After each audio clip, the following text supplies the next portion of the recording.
if she wants to run for supervisor again, it will have to. Tiffany Henyard's political career in Dothan, Illinois, is unraveling at an astonishing pace amid allegations of extravagant spending and questionable leadership decisions. Once a formidable figure, Henyard's political stronghold is collapsing faster than even her critics anticipated.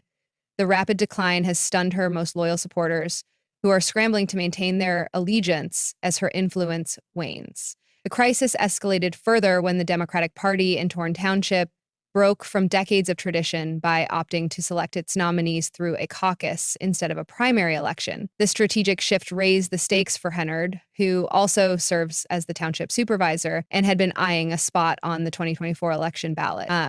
However, her candidacy quickly faltered, marking another blow to her crumbling political ambitions.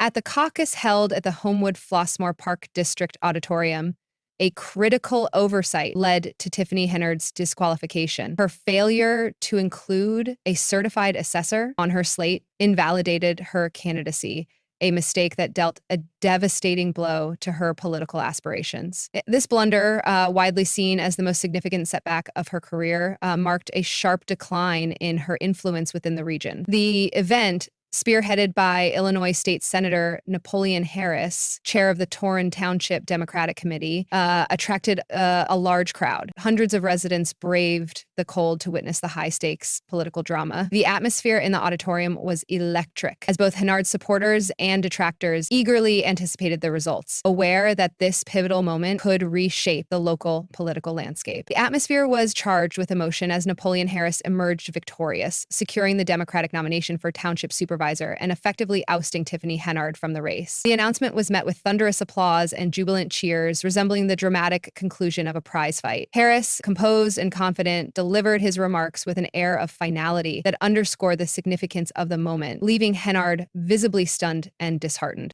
Her supporters, equally shocked, struggled to process the unexpected turn of events. In a post-event statement, Henyard accused Harris and the Democratic Committee of misconduct, alleging that the process was orchestrated to undermine her candidacy.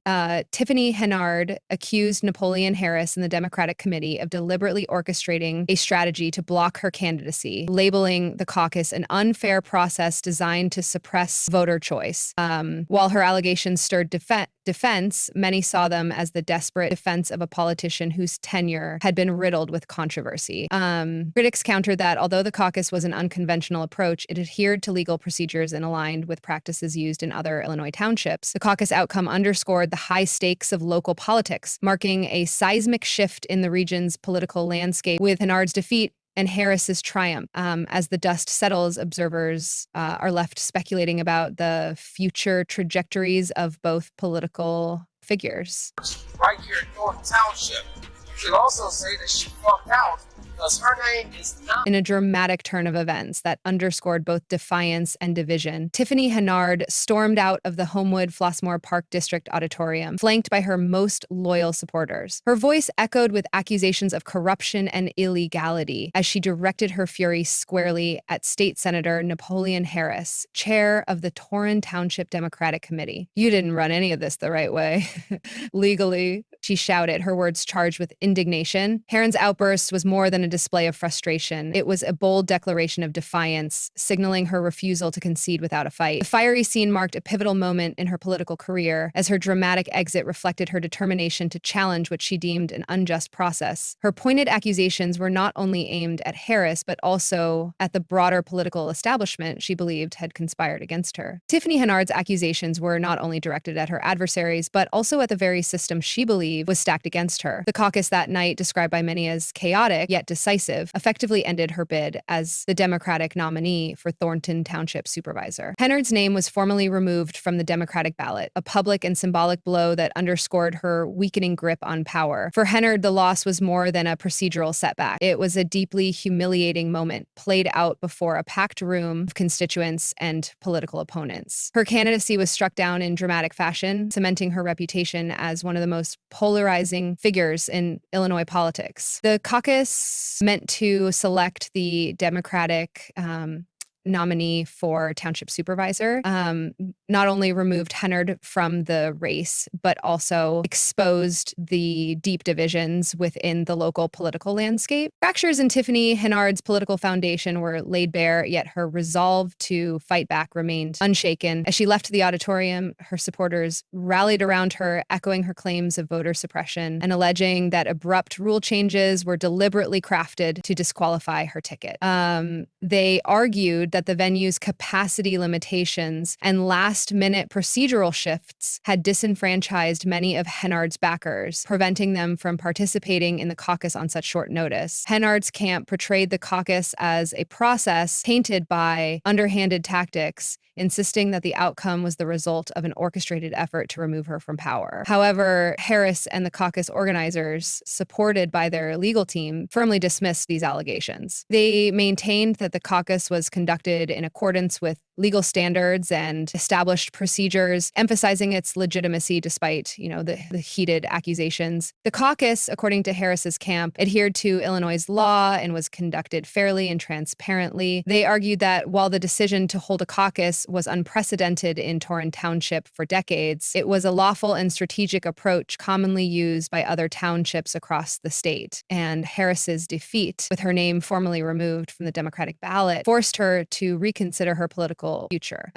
Speculation swirled about her next steps. Would she attempt a last-ditch run as an independent candidate or pivot to a right-leaning platform? While such a move would underscore her tenacity, it risked further fracturing her already divided base of support. Henyard, a politician who had built her career on a mix of controversy and resilience, seemed unlikely to simply walk away from the fight. Her response to this setback could define the next chapter of her tumultuous political journey. Despite her defiance and the unwavering loyalty of her core followers, the evening's events marked a watershed moment in Tiffany Henyard's career. The loss underscored the mounting challenges she faced, not only in holding on to power, but also in redefining her political identity amid the growing list of scandals that had plagued her tenure as both mayor of Dothan and supervisor of Torrance Township. For her detractors, the caucus outcome was seen as a long overdue reckoning. Henyard's leadership had been heavily scrutinized, with allegations ranging from financial mismanagement to self-serving governance. This public defeat was widely interpreted as a reflection of her eroding credibility. To Henyard's supporters, however, the loss represented something different. They viewed her as a resilient figure fighting against a political system they believed was rigged against her, rallying around her claims of unfair treatment, red art suppression. For them, the fight was far from over. The caucus was framed by Henyard's supporters as a political ambush, an orchestrated attempt to oust a strong-willed leader they believed had been unfairly targeted. Their claims of voter suppression and procedural manipulation highlighted the depolarizing divide that Henyard had come to embody in Illinois politics. As Henyard left the auditorium that night, flanked by a mix of lawyer supporters and wary skeptics, it was clear that the battle curves of the evening's events not only drew sharp battle lines for her next political confrontation, but also symbolized the ongoing struggle of a leader whose resilience and defiance have defined her career, even as they have continued to invite controversy. At the top itself, Of course, we are talking. Tiffany Henyard's crushing political defeat sent shockwaves through social media and among her constituents, sparking a wave of dissatisfaction and amplifying public discontent with her leadership. Critics quickly seized the moment, framing her loss as a glaring example of her failures in governance and a clear indication that her hold on power was rapidly weakening. Many residents, already frustrated by her scandal-plagued tenure, began expressing their discontent more openly, fueling a growing demand for political change. One particularly vocal resident took to social media, rallying others to call for Henyard's immediate removal from office. This rallying cry resonated deeply within the community, as it became evident that Henyard's leadership was not only ineffective, but also harmful to the interests of the people she was meant to serve. Amid the flurry of online criticism, a powerful quote emerged that captured the mood of many. The more power someone has, the more corrupt they become. For countless disillusioned residents, this succinct statement encapsulated the essence of Tiffany Henyard's downfall, highlighting the corrosive effects of unchecked power and the dangers of political arrogance. Once seen as a confident leader, Henyard was now viewed as a politician whose ambition had spiraled out of control. Her refusal to acknowledge her missteps or take responsibility for the consequences of her actions only further alienated her already disenchanted constituency. What followed Henyard's dramatic loss was not only a stark reminder of her political failings, but a resounding indictment of her leadership style, which many saw as self-serving and disconnected and dismissive of the community's concerns. For months, Tiffany Henyard's detractors had raised concerns about alleged corruption, questionable financial decisions, and poor management practices. However, her defeat at the caucus made these claims impossible to overlook. Her failure to inspire confidence in government or unite her constituents only underscored the growing perception that her administration was more focused on personal gain than on addressing the real challenges facing the community. This sentiment